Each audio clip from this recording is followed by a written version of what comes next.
a bit more people come, but probably we start already.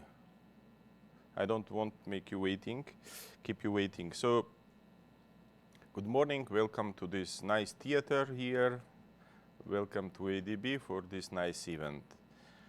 My name is Eduard Cilacopian. I am procurement specialist in PPFD, in charge of the consulting services, particularly for recruitment of the consulting firms under ADB Finance Technical Assistance projects. So a little bit about my background. Prior to joining ADB in this May, I've been working as an individual procurement consultant for 10 years, and before in Armenia in water sector as executive agency director of projects. So yeah, procurement is not new for me, and I want to share with you from my experience basically how to prepare the best proposal, what are the challenges we usually face during the evaluation, what are the common mistakes that consulting firms usually make, and how to avoid them. If I may ask, who represents the consulting firms here? Oh, many, nice. And individual consultants? Good.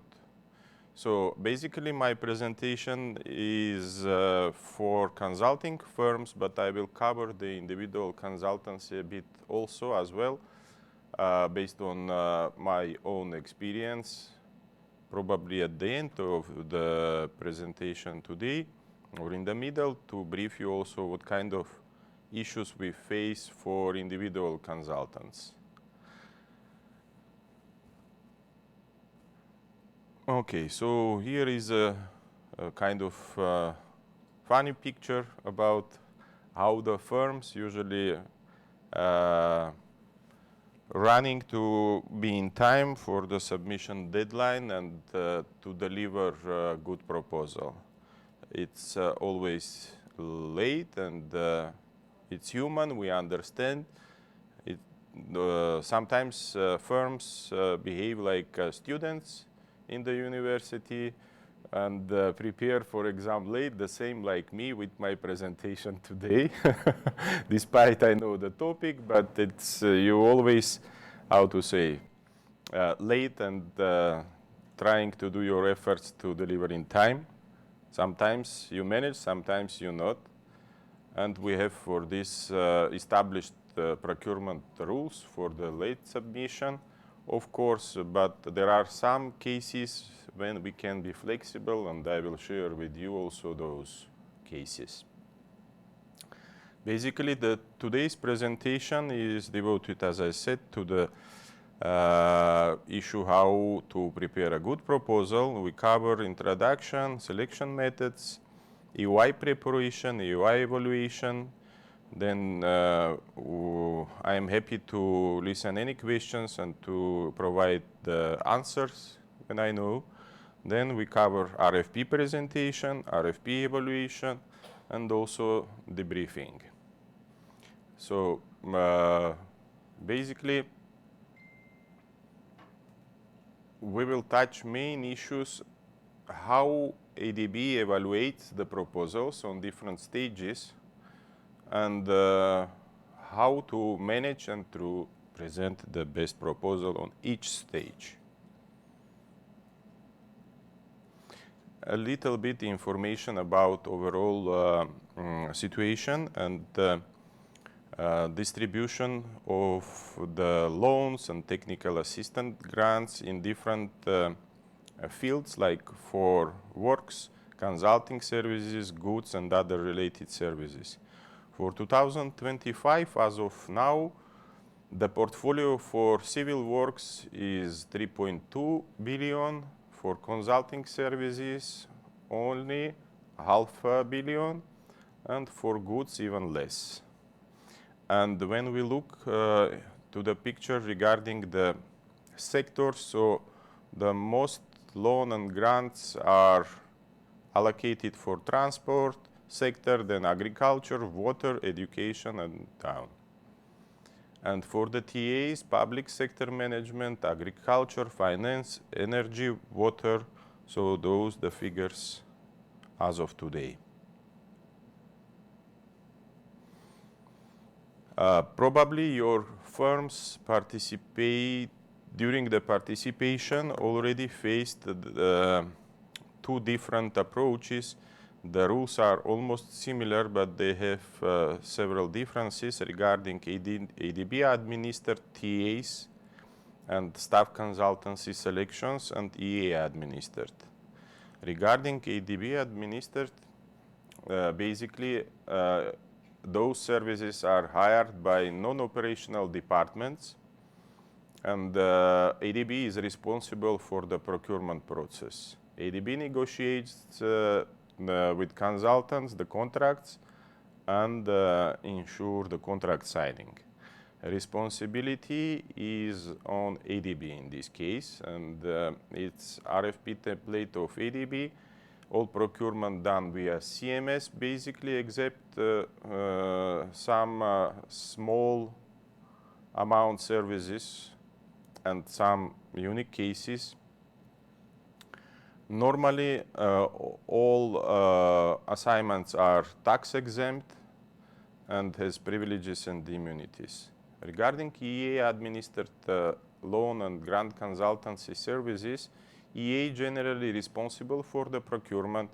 EA executive agency negotiates the contracts and signing the contracts, and the responsibility is on the executive agency. And we use harmonized RFP in this case. Mainly hard copies are received and evaluated on the RFP stage, but still the initiation is through CMS. EOI stage submission of expression of interests is via CMS. And the taxation status depends on the executive agency and country arrangements, and no privileges and immunities applied. So basically, what kind of consulting opportunities we have and in which spheres and during which stage of the project life cycle, because whatever we do in ADB, it's about the projects to provide the loan, grants, and technical assistance to the countries to improve infrastructure. So the first stage is a project preparation. It can be feasibility studies, preliminary designs, some policies, capacity building, procurement, project preparation, technical assistance also. The other stage when we need the consulting services is during the detailed design preparation, construction supervision, project management, also capacity building and procurement. On the project preparation stage, we basically need the consulting services in procurement field for the strategic procurement planning exercise preparation. But during the project implementation, it covers already the implementation. So all those procurement packages which are in the procurement plan, they require the support from consulting firms sometimes if executive agency is not familiar with the procurement procedures. Also, consulting services are required for knowledge products such as studies, capacity building, knowledge sharing, etc. And there are also opportunities for the staff consultants, administrative assistance, assistance to ADB in operations. We have a bit different procurement policies and regulations covering ADB administered and EA administered consulting services. So we have procurement framework for EA administered consulting services, which consist of a set of the documents. Basically, the key and core is a procurement policy covering goods, works, non-consulting services, and consulting services to inform the core principles that govern the procurement of goods, works, non-consulting, and consulting services. Some of key procurement principles, which are efficiency, effectiveness, transparency, competition, value for money, quality. So then we have procurement regulations for ADB borrowers for goods, works, and non-consulting and consulting services, which describes the procedures for each group of the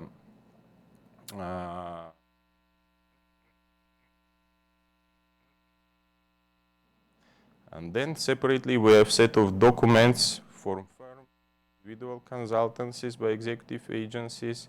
Basically, it's a user guide on the selection of consulting services for borrowers and standard RFP, which is most important in case of the firms. Also, we have a guidance notes. They are 28, covering specifically each specific procurement cycle, let's say, for goods, works, non-consulting services.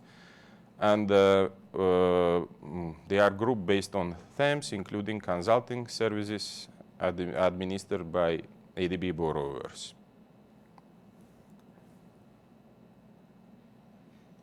For ADB administered consulting services, again, the rules are covered by procurement policy, it's general principles, and then for the detailed instructions, we have procurement staff instructions. Of course, it guides ADB staff on how to recruit the services, how to evaluate, etc. However, for consulting firms, it will be also interesting to read and to get acquainted, to have a knowledge what is the process for the recruitment overall, what kind of services we have, what kind of rules applies on each stage for each selection method.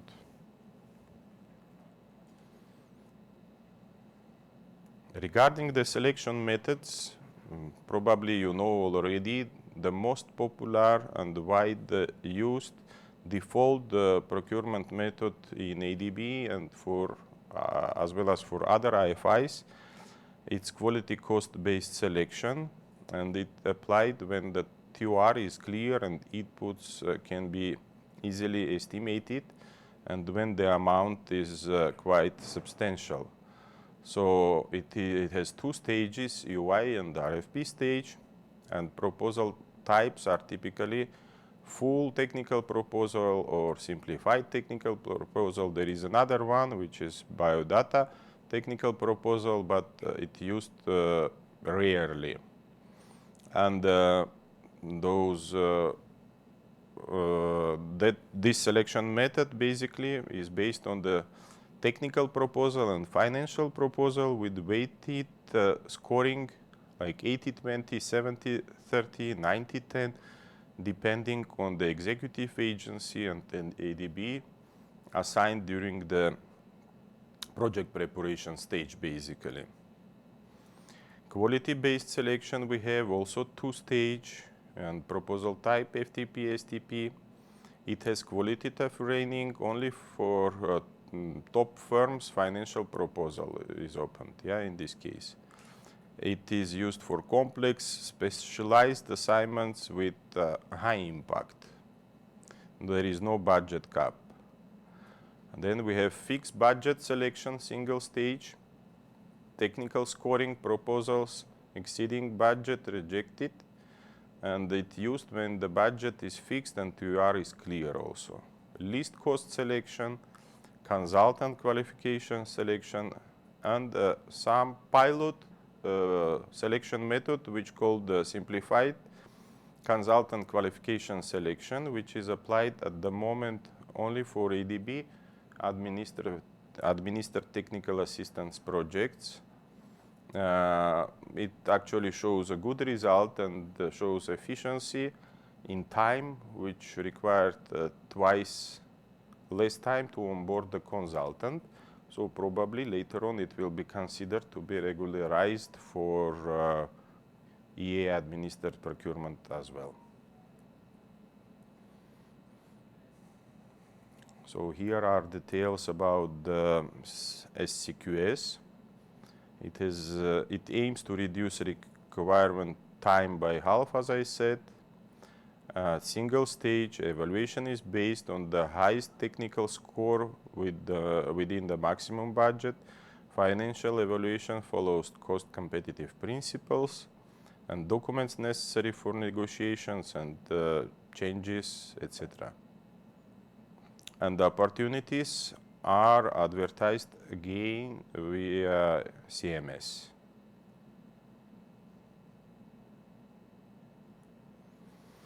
So now we will consider here the most popular quality cost-based selection, the standard process for recruitment of the firms in many sectors, in many types of the assignments. Basically, here are the stages. It's CSRN, advertisement, then expression of interest stage is coming with the minimum of 15 days to submit the OIs, then shortlisting of the consultants among those who submitted expression of interests, preparation and of the request for proposals, submission of the request for proposals, then evaluation of technical proposals, approvals, then public opening on financial proposals of those firms which received the minimum score assigned, and then evaluation of financial proposals, overall ranking, then contract negotiations and contract signing.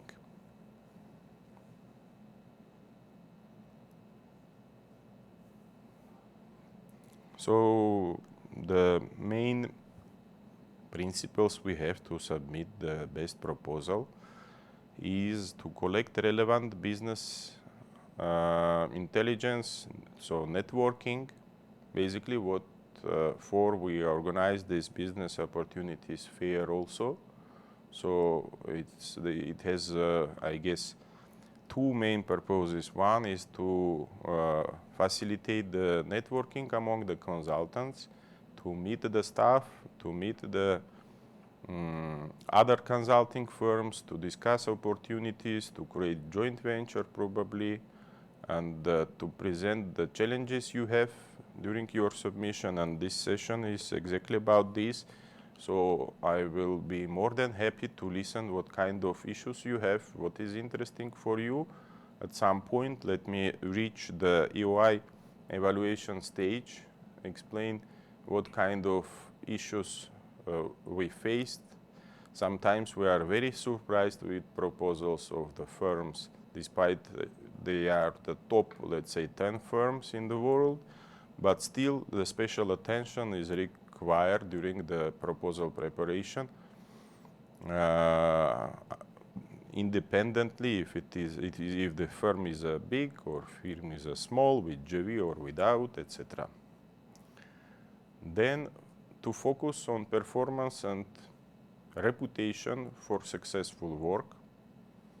So what is the firm experience in the field for which they apply, and how to create successful joint venture, for example. Then build brand name mainly related to the single source selections, so small selections when ADB or borrower, they require direct contract from the firms and individuals. Understand country, project and client requirements. You know well that in the countries in transition where you work, the government sometimes has its specific approach, specific requirements, and also the requirements of the project are important to understand in which field you work, in which circumstances, etc. Position your company to your competitive advantage, so to highlight those aspects where you are strong, and for those where you are not strong, to engage sub-consultant or GV member. That's why there is a partner with firms likely to be shortlisted. So if you still desire to participate in some opportunity, but you are not sure and you have no enough qualifications in some aspect, you are more than welcome to create a GV, to onboard another firm, to create consortium, or to engage a local partner as a sub-consultant or also as a GV member to ensure the knowledge necessary for implementation of the subject assignment. You need to have dedicated person monitoring CMS opportunities to capture the selections and the advertisement which are in your interest in time. Do not miss the opportunities. So basically CMS opportunities are posted every day, and for firms and individuals, probably if you are registered already in the CMS, you receive the weekly leaflets showing the list of opportunities available. But if somebody can check